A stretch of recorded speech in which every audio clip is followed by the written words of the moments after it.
and she said, "Oh, I have to tell you, so much hair. I pity you." Hi, my ladies, it's Valerie again, and welcome to my YouTube channel, Step In Ladies. And today I would like to talk to you about how I built my confidence, how I built my identity in Christ. And I hope that this video will help you to understand and to consider the fact that you can build your confidence, your identity, your self-esteem in Christ. And no matter what happened to you, you will still be able to stand firm, and to go and to grow and to, like, to succeed God's way. For those who don't know me, I grew up in Mauritius. Mauritius is a small island in the Indian Ocean. What the society says is very, very important. So I grew up like this. I grew up knowing that what the society says is right, what people say, what the family is saying, it is actually right. When I got to maybe 17, 18 years old, I understood that my appearance, it was actually against the standard of beauty of the society. So it means that my hair, my hair uh, was not considered as beautiful.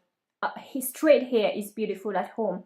Light skin, light color, like when you're light or when you're white, this is what is beautiful.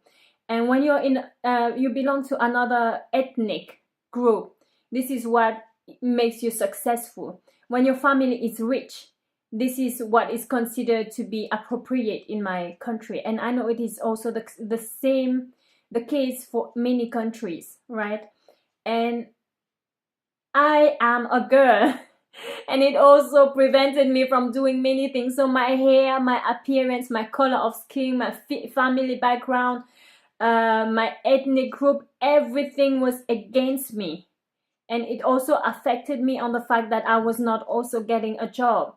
And this is actually the reason why I left my country. I love my country so much. Now when I look back, I know that, okay, I've left my country, but the way I think is now different. I just wanted to give you a small background story about me so that you may understand why it was so difficult for me to accept myself, to love myself, and to know that I can be successful also the way I am. When I understood that the opinion of the society, the standard of beauty and whatever success standards of the society was against me, I could not trust people anymore. I could not trust the society anymore. And I grew up like this.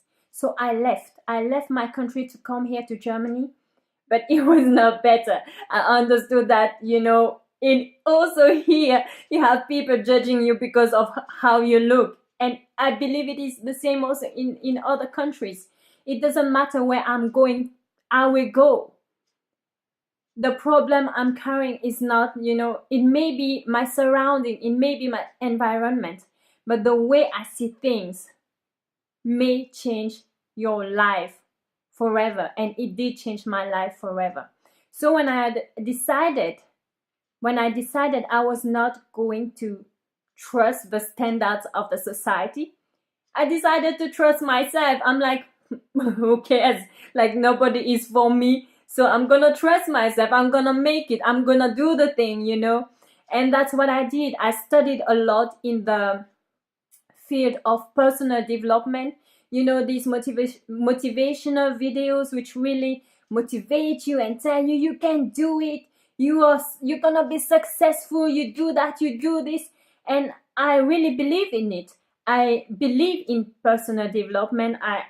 I'm such a fan. I'm such a student of personal development. But with time, I realized that I could not sustain myself. Sometimes I was in situation where I was like, how am I gonna make it? The fears and the things from the past were coming back to me and telling me, You know, you're not enough. You're gonna make mistakes. You're not beautiful. You are not gonna be successful. And I didn't have the strength to go. You know, I had so many fears and I could not sustain myself. And I know many of you, you know, you have tried, you have like self performance, like self effort. I'm not telling you that you should not, but what I'm saying is that I went through this and I understood that life is hard. Life is like you never know what is going to happen. And I've seen many people, you know, like telling themselves, I am the one who is in control of my life. And then I saw them going depressed, burned out with suicidal, you know, thoughts. And I know many people who have done it also. And here in Germany, the how do you call it? Like the suicidal rate is very, very high. And this is because the people are trying to do it by themselves, you know, like they are the master of their life. And I've tried it before, but for me, and I know that this is not the way, it is not gonna work. That's why I decided I'm gonna look. I'm gonna look for a foundation. I needed something to build my life on. And I found God. And I chose God. I chose Jesus. I chose Jesus.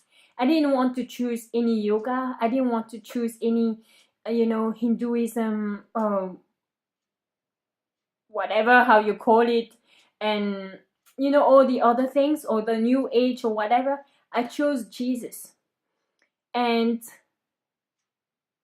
after that, I started to build my identity on Jesus. And I'm telling you, since then, it has been a journey. It is gonna be a journey. It's not like you're gonna start today and tomorrow overnight you're gonna be so confident, you're gonna know yourself, you're gonna do things, you know. It is not like this.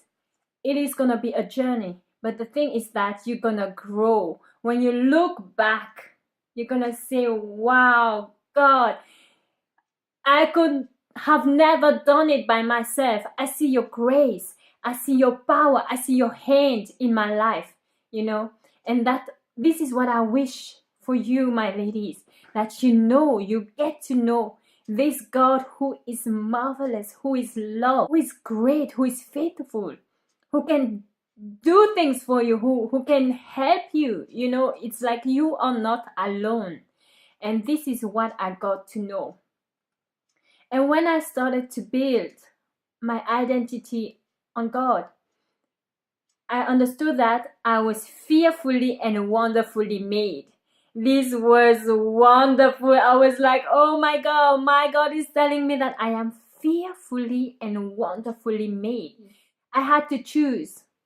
Am I gonna choose the society's opinion about me that I'm not enough, I don't look the right way? Or am I gonna look at what God is saying to me? I am fearfully and wonderfully made. I am loved, you know? And what he says in Jeremiah 29 verse 11, he says, for I know the plans I have for you. Plan to prosper you. Plan to give you a hope. Plan to give you a hope and a future. It's like he has a plan for me. I'm telling you, nobody had a plan for me before. I had a plan, but when you go through life, you see that the plan you have is not working. So what do? Nobody is planning for you, is helping you.